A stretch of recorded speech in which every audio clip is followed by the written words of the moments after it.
Hello from Set-Rite Products. We're going to take a minute here just to show you on some of the installations, the different ways to screw this down to the floor. Now, we showed you before in the previous videos how to install the extender on a lead bend. What we're going to do on a lead bend, the stainless steel screws will self-drill themselves down through the old flange into the floor. But let's assume now that underneath there, the same installation process with the wax ring, the spacer, and the extender, but we're on a cast iron flange. Now cast iron, nothing will pre-drill through cast iron. So you're going to have to pre-drill the cast iron with a 3/16 drill bit. You need one suitable for drilling cast iron. A cobalt or a suitable one that they sell in any other store that says for heavy metal like cast iron will work fine. You have 6 holes to drill. One drill bit should do it. If you're not sure, then maybe you should get 2 of them.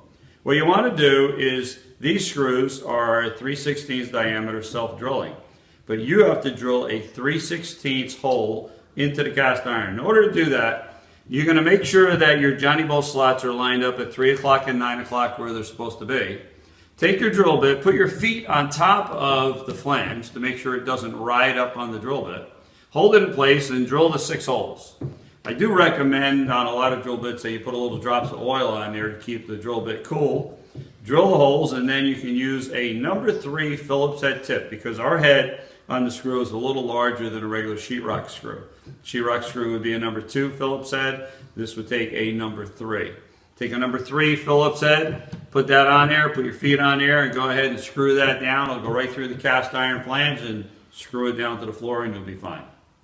Now, there is a chance that underneath the cast iron or underneath any kind of flange that you have concrete down there.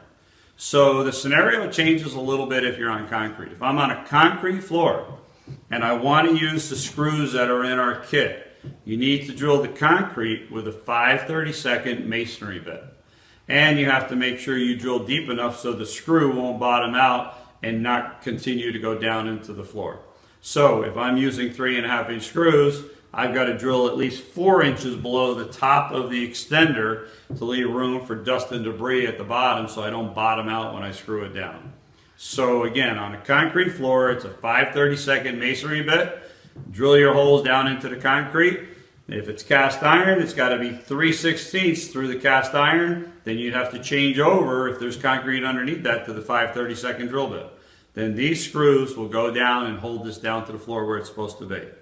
If you feel that the concrete is too hard, it's too difficult to use these screws in concrete, then we recommend that you go to a regular concrete screw.